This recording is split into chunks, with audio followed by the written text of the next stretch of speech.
Jadi hari ini kita ada di Universitas Airlangga, tepatnya di kampus B. Tepatnya lagi ada di Museum Etnografi. Museum Etnografi ini ada di depan daripada gedung FISIP.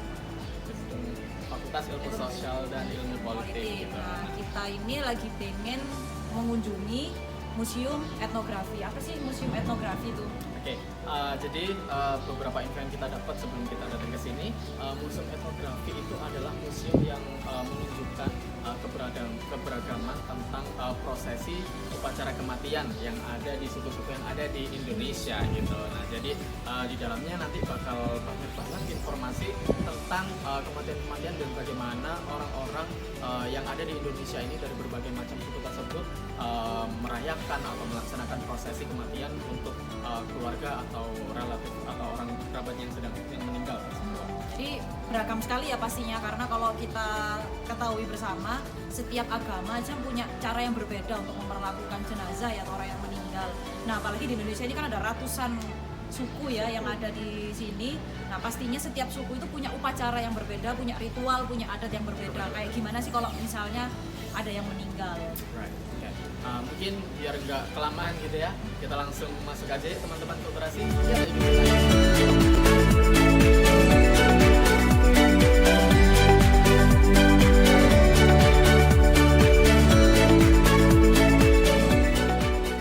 Jadi teman-teman, kita sekarang sudah memasuki ruangan pertama dari Museum Etnografi itu sendiri gitu. Nah, jadi berdasarkan informasi yang sudah kita dapat dari pengelola gitu, jadi ruangan pertama ini terbagi menjadi dua sections atau dua bagian. Yang pertama di bagian ini itu berisi informasi tentang bagaimana cara forensik itu, para forensik menemukan gitu kayak orang ini meninggalnya Karena apa sih gitu, penyebabnya karena apa, melalui kayak sisa-sisa tulang belulang mereka gitu dan juga tengkorak seperti itu. Nah, jadi di bagian ini mereka itu lebih menjelaskan how to kayak bagaimana cara menemukan seseorang tersebut itu meninggal melalui sisa-sisa tulang belulang mereka seperti itu. Jadi melalui mayat gitulah.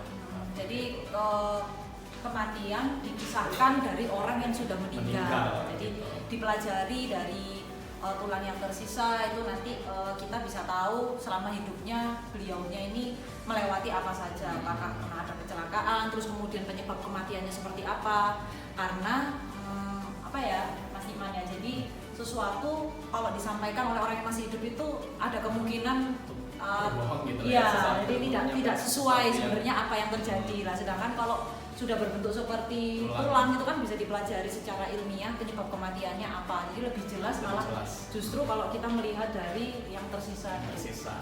Oke. Mungkin kita bisa agak bergeser ke ruang sebelah gitu ya.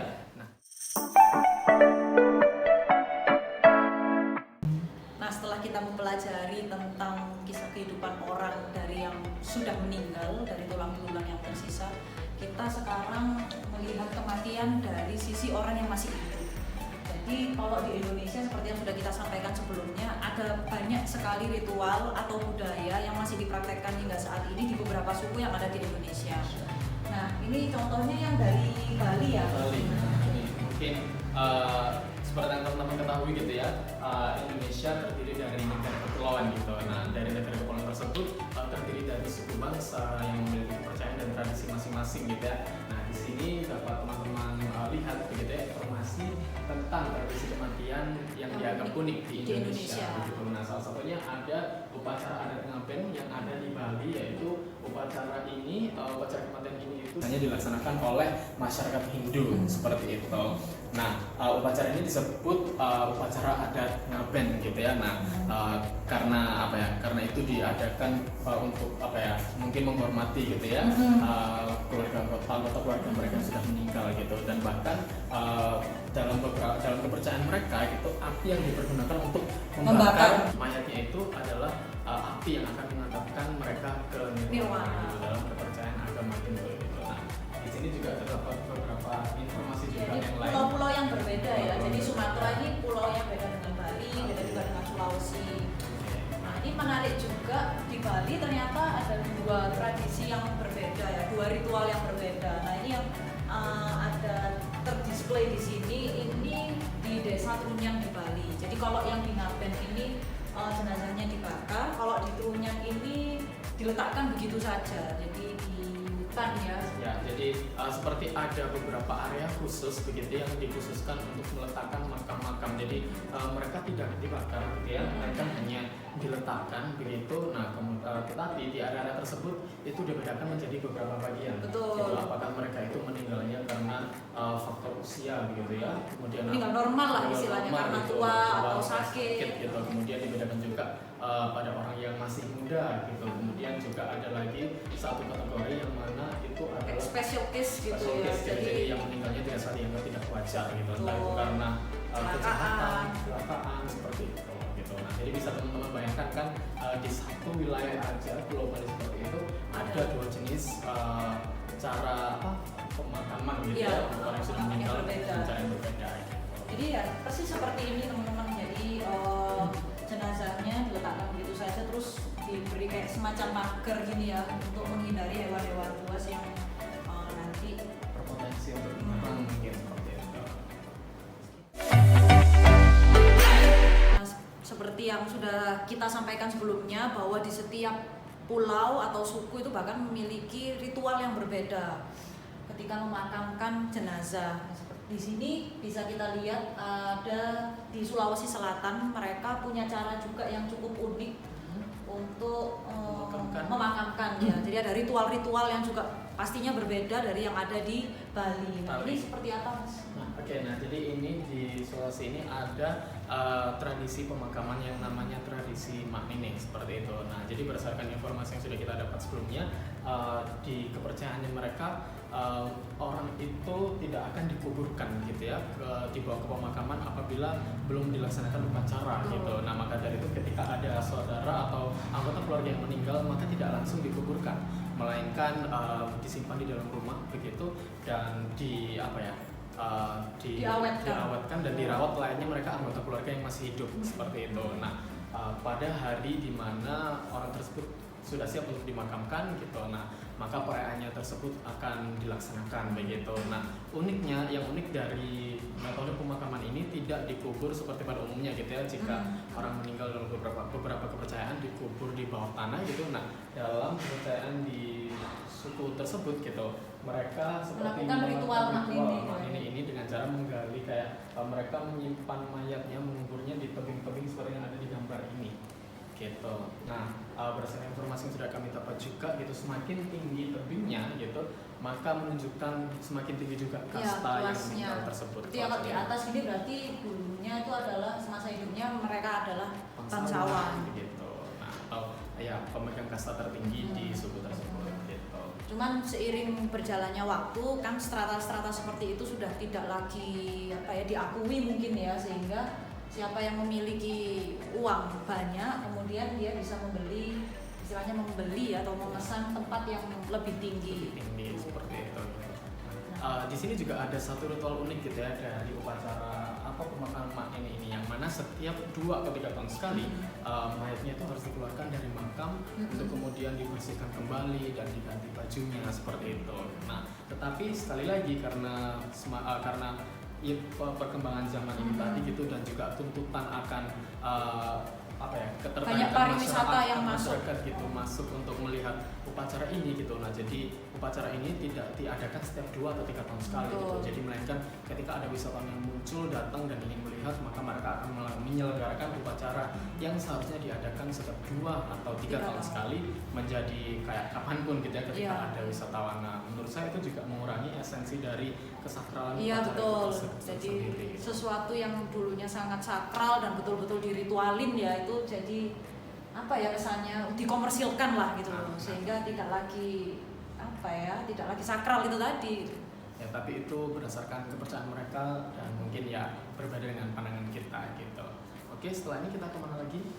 Kita lihat aja bentar lagi kita mau kemana. Oke, jadi kita terus ya.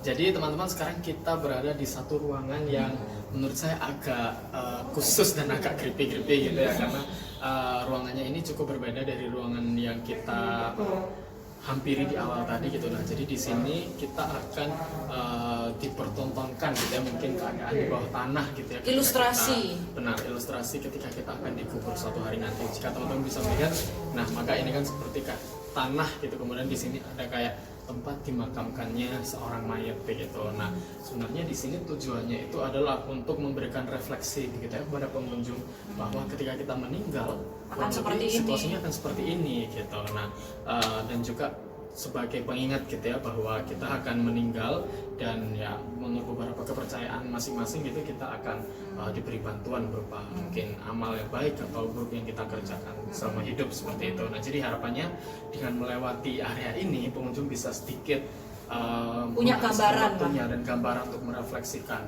oh jika saya meninggal setelah nanti akan seperti ini sendirian dan tidak membawa apa-apa. Nah, tapi ini juga perlu diketahui bahwa pakaian yang seperti ini untuk mereka yang beragama Islam. Sehingga tadi kan kita sudah tahu beberapa suku memiliki pakaian yang berbeda, bagaimana mereka memberikan pakaian kepada yang sudah meninggal. Nah, kalau yang dalam ajaran agama Islam seperti ini. Gitu.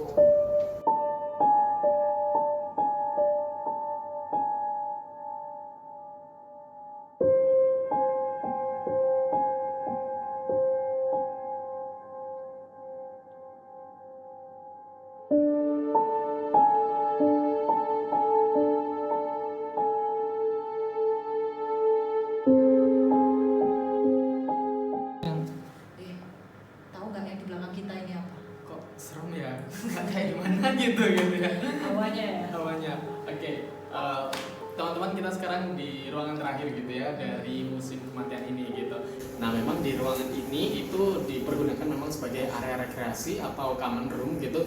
Nah, jadi setelah kita tadi belajar banyak tentang kematian dari perspektif budaya, dari perspektif ilmiah melalui ahli forensik begitu. Nah, di sini harapannya para pengunjung bisa sedikit lebih santai begitu ya, menikmati informasi-informasi tambahan berupa mungkin fun fact tentang kematian gitu, atau sekedar menikmati seperti ini sih, menikmati miniatur kuburan yang umumnya ada di Indonesia gitu. Nah, seperti yang bisa teman-teman lihat, nah ini ada salah satu contoh pemakaman untuk umat Muslim dan juga Kristiani gitu, variasinya Cina gitu. Nah, ini juga semakin menunjukkan kepada kita keberagaman masyarakat Indonesia itu sendiri ya, terlepas dari adat atau upacara yang mereka adakan untuk mengebumikan jenazah yang sudah meninggal gitu.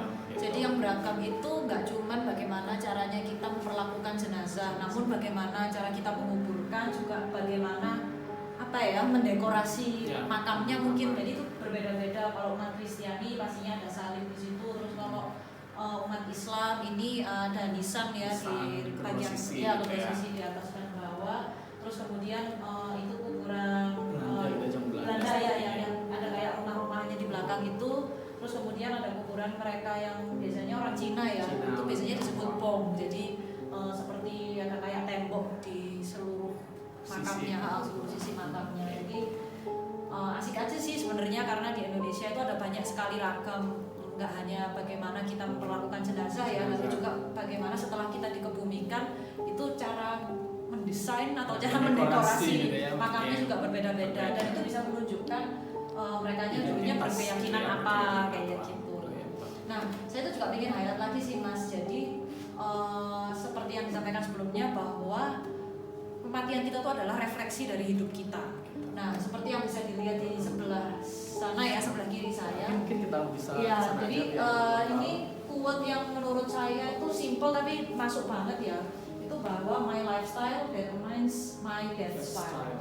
Jadi selama kita hidup seperti apa ya itu yang akan kita bawa. Jadi perilaku kita, sikap kita selama hidup itu yang akan kita bawa di alam sana ya. Jadi ya kalau kita melakukan hal-hal buruk, maka hal-hal buruk juga yang akan menimpa kita di alam sana gitu. Jadi prinsipnya itulah yang ingin disampaikan sama quote ini. Oke.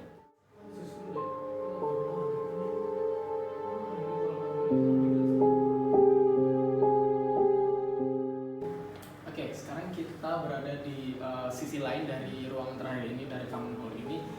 Di di sisi ini berisi beberapa informasi menarik gitu ya, yang berhubungan dengan kematian gitu.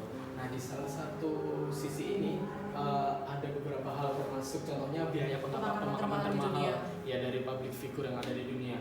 Menurut kamu yang paling menarik yang mana sih? Kalau saya sih terus terang ya yang kematian dari Kim Jong Il ini ya, biaya pemakaman ini ada sampai 432 miliar. Jadi pemakaman beliau ini menghabiskan dana sekitar 400 miliar, 430 miliar. Selain itu yang menurut saya menarik itu adalah ini di ujung atas ini ada fenomena bunuh diri massal. Jadi peristiwa bunuh diri massal ini didasari oleh beberapa alasan. Ada yang karena sekte, ada juga yang menurut saya itu mengharukan dan cukup bersejarah juga di Indonesia. Ini ada peristiwa bunuh diri massal di Bali, Indonesia. Waktu itu masih pada masa penjajahan Belanda. Nah, ada Raja Bali yang kemudian beranggapan bahwa saya lebih baik mati daripada dijajah Belanda selama hidup saya. Akhirnya dia memerintahkan rakyatnya untuk menikamnya dia secara bersamaan sehingga dia mati saat itu juga. Namun kenyataannya pada waktu itu rakyatnya juga ingin meniru jejaknya beliau, sehingga daripada hidup tidak merdeka lebih baik kita mati saja. Nah, itu sangat menarik sih, ada sekitar 1.000 rakyatnya yang kemudian melakukan bunuh diri. Namun waktu itu juga menimpa bangsa Jepang ketika mereka kalah perang, mereka juga akhirnya memutuskan untuk bunuh diri, yang sepertinya teman-teman juga pastinya tahu ya, kalau di tentara Jepang itu dia lebih baik mati terhormat daripada hidup menanggung malu gitu ya, karena kalah peperangan. Betul, sehingga ada beberapa peristiwa atau fenomena bunuh diri itu tidak hanya berarti mereka putus asa. Jadi ada memang yang melakukan bunuh diri untuk tujuan yang mereka yakini lebih mulia gitu daripada ya. hidupnya sia-sia.